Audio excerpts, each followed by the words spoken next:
Well, hello. Welcome once again to Stuff and Things, where I like to talk about stuff and occasionally even things. I'm your good friend Bradley, and today we're going to talk a little bit about photographing wildlife in a city.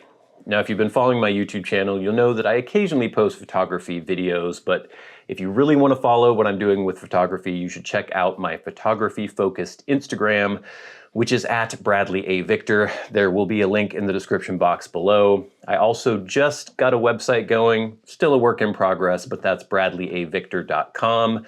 Again, link in the description box below. Now, mostly I do street photography stuff. And if you've been following my Instagram, you will have seen some of the street photography shots that I have taken in my city of Bellingham, Washington. That's primarily where I do my photography.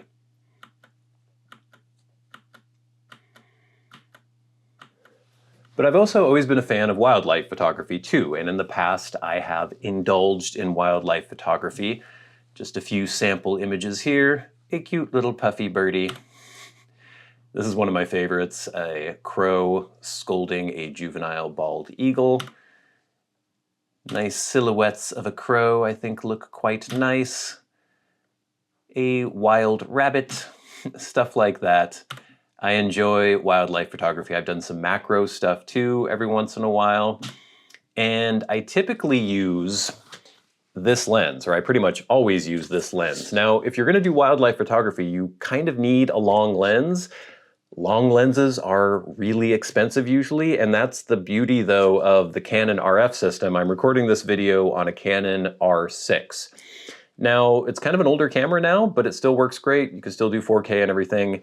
For photography, it only has a 20 megapixel sensor, which I know compared to a lot of the modern sensors now, people think is tiny. But I was taking all these pictures primarily with a Canon R6 and this 600 millimeter lens that I have for the RF system. Also, some of them were with a macro lens that was 100 millimeters. But this is an RF 600 millimeter IS STM, I think is the focus motor on this. And this is a fixed f11 aperture. The only reason I was able to afford this lens is because it is a fixed f11. It is not the fancy L version of this lens. The 600 millimeter f4L for the RF system retails for $13,000. There is no way I am ever going to spend, or I could ever afford to spend, and even if I could afford to spend, I doubt I could ever justify spending $13,000 for a lens. This, when I got it, I think it was on sale for, I don't know, I think I paid around $600 for it. I think now it retails for about $8. You can get it used probably from anywhere from $5 to $6. So it's a fixed f11, which means that it's obviously not as easy to use in every situation because sometimes you just don't have the light that you need for it. But typically on a day, even if it's an overcast day, you will usually have enough light to have a reasonable shutter speed and be able to capture the image you're looking for. I think kind of minimum shutter speed on this would be about 250. And even though it's a 600 millimeter lens, it does have image stabilization, and there's image stabilization in the Canon R6. So even with a 250th of a second, I can still get sharp images. So if the RF system didn't have this cheap alternative for a 600 millimeter lens, I wouldn't have been able to capture most of the photographs that I have captured. Now, as I said, I live in a town called Bellingham, a city called Bellingham, and a lot of people think that if you want to get photographs of wildlife, you have to live in a rural area or you have to go out into the woods, go to the mountains. I live here in Bellingham, Washington. It is a city of about 100,000 people in the main core part of the city, a few 100,000 people in the municipal area or in the urban, municipal population. And as you can see, it is located pretty close to the Canadian border. Here's Vancouver over here. Oh, it's not showing me Vancouver now. Vancouver is over here. Seattle is down here. Bellingham is about 90 miles north of Seattle and about 50 miles south of Vancouver. It is pretty urban. in the central area here, as you can see, but we still have lots of opportunity for wildlife. And that's kind of the point of this video, is that, you know, I could drive 20 minutes out of town and get to more urban areas, or not urban, more rural areas, more areas that where you would think you would see more wildlife. But even if you live in a city, there are plenty of opportunities to capture wildlife on camera. One of the main places I go in town, it's within walking distance of where I live, and it's this. It is Whatcom Creek. Now this is a creek that runs right through the middle of the most urban part of downtown, and it empties out into Bellingham Bay here. And recently I have gotten so many good photos from this area because there's just so much going on here. It's in the middle of the city, but there is so much going on. In October, late October into November, there is the chum run. So chum salmon.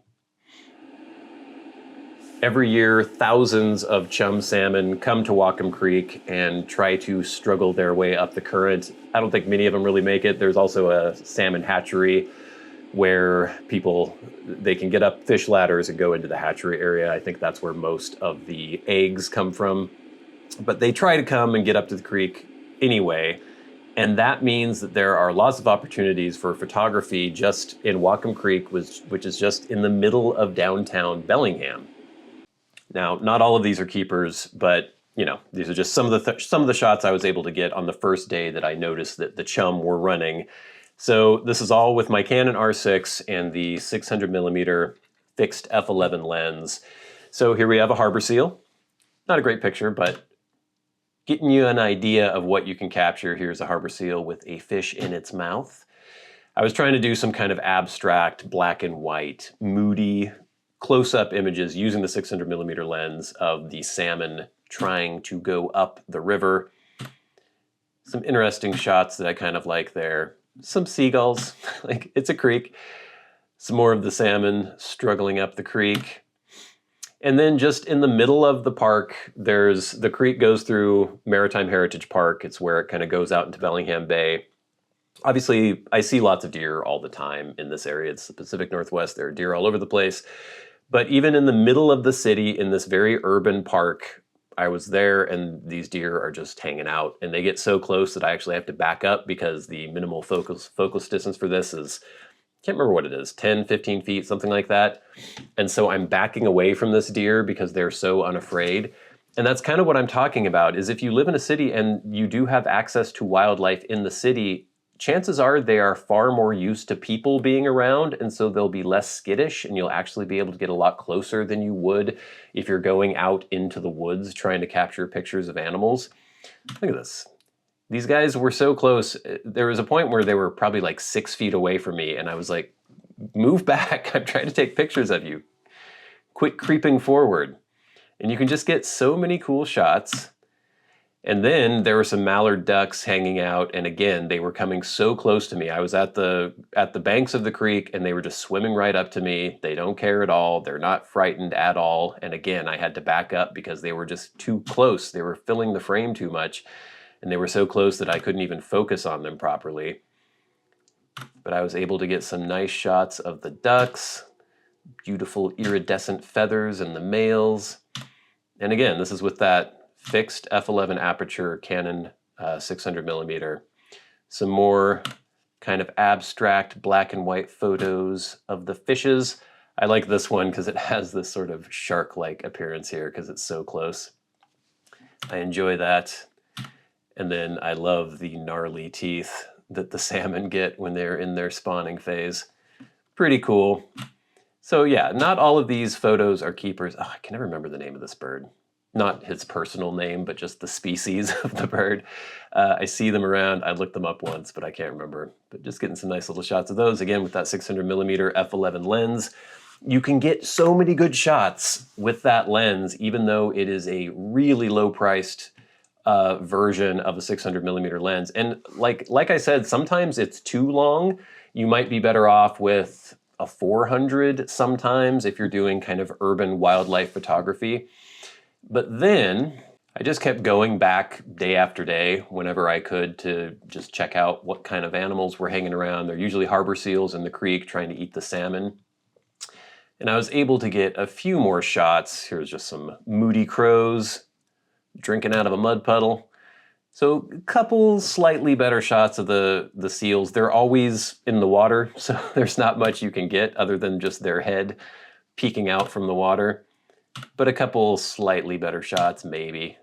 Grabbing salmon. Nice little seagull. Two seals together, which I like. They're slightly out of focus. Nice little portrait of a seagull. But then I like to hang out, I like to hang out at this marina, which I will show you where that is. So here is Whatcom Creek and Maritime Heritage Park. This is where the creek comes out into the bay. But over here is the Bellingham Marina, and there is a park called Zwanich Point Park. So I like to come to the marina, and basically I will park, you know, somewhere around here, and I start walking around the marina.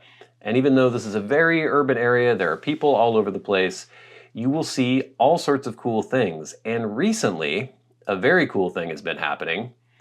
At this dock right here, we have been getting visited by sea lions. Now, sea lions are not common in Bellingham Bay. You'll find them out in the islands, in the San Juan Islands, like Lopez Island, Lummi Island, places like that. Typically in this very urban area of Bellingham Bay, you'll only see seals, harbor seals, but these California sea lions have been hanging out, a male and a female. And I was just at Maritime Heritage Park. I was at the marina one time walking around because often there are great blue herons hanging out at the marina. So I like to walk over here and see if I can get any of those. And I just heard the barking of a sea lion, and there was just a big old male hanging out on that dock.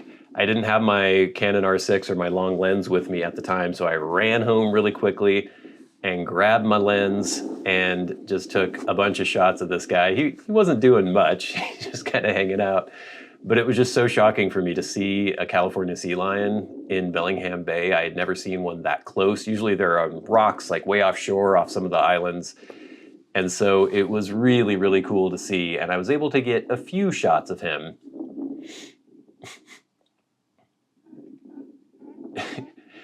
Kept getting kind of annoyed, I think, because people were like, oh my God, look at that walrus. I was like, I'm not a walrus.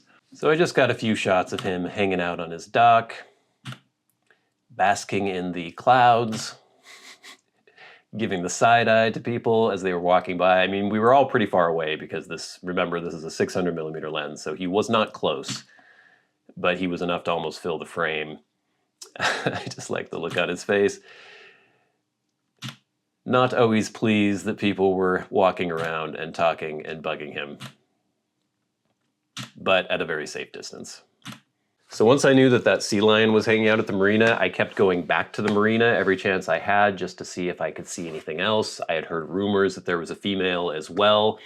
And so because I kept going back to this place, I got the opportunity to take some more interesting pictures. There was a very, very foggy day about a week or so ago, and I was able to get some pretty cool moody shots of all the fog. Bring these up. So again, not the greatest picture, but I just wanted to show, look, the sea lion was there, even on this super foggy day. We have this really nice moody picture of this juvenile. He doesn't have his adult plumage yet, but it's a great blue heron hanging out on a pylon, or a piling. Someone in a kayak in just this kind of formless void of the fog. I like this with the great blue heron in the foreground, and then there's a seagull in the background. Shaking it out. There's some really cool moody pictures, and it's the only reason I was able to get these is because I kept checking. I keep checking these areas, and I'm prepared. I bring my long lens with me. And then there are some dock workers working on some stuff. Crow eating a crab. Again, this lens is so long that I'm almost too close to my subject sometimes. But again, I just kept going back, seeing what I could find. And finally, there was a day when I showed up at the marina and there wasn't just a male sea lion, there was a female as well. The happy couple hanging out. I don't know if the video picks it up very well, but there's so much steam just rising off of their bodies. And I like the relationship they seem to have, where she was hanging out, looking around all the time, barking, and he's just like, laying down there, be quiet. Occasionally she would kind of snap at him, he would snap at her. They seemed to bicker, but they got along.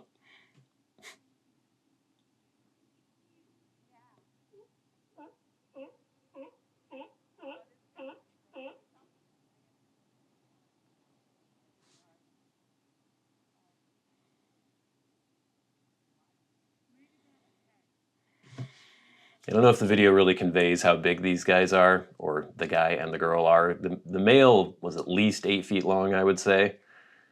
So if I were laying next to him, my head would not come anywhere near where his head was if I was laid out straight. I'm like 6'2". Very cool opportunity, and I was able to grab some really cool shots. Not just of the sea lions, though. I got some really good shots of some juvenile, or one juvenile great blue heron as well, which I will show you now. I just love this. So this is a relatively cheap lens, and look at the detail you can get with this lens. I'm going to zoom in on this baby. That's not bad. That's not bad at all. And that's, you know, kind of in shadow as well. So I'll get some other images here where I'll zoom in and show you even more detail. Interesting shots of the juvenile great blue heron. Just trying to get lots of different poses and things.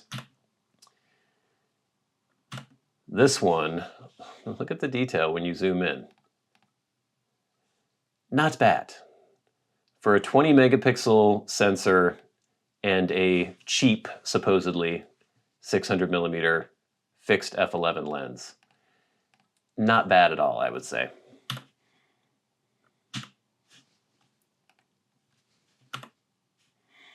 And then we've got the happy couple.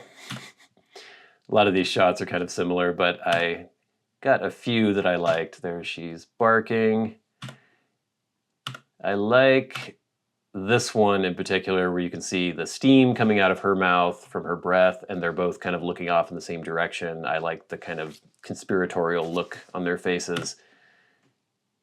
I don't know why this isn't progressing here. Move. We get a nice view of her business end there. Nice.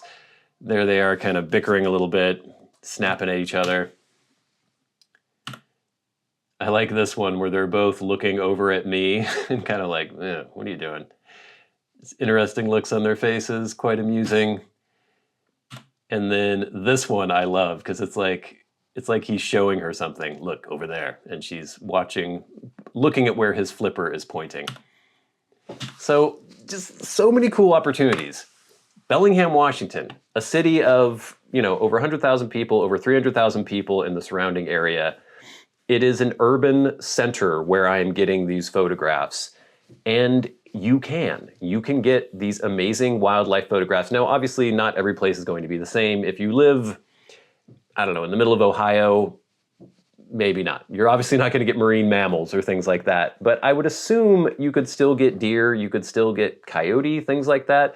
There are coyote that run through the center of Bellingham sometimes. And I really do think that being in an area that is where the animals do get more used to seeing human beings, you often get better opportunities to take photographs. Great blue herons, when I've seen them out in the wild, I can't get without 100 yards of them sometimes without them freaking out and flying away. And I'm not trying to annoy the animals, so I think I'm at a very safe distance with a 600 millimeter lens. They still notice me and they still go and get angry and fly away.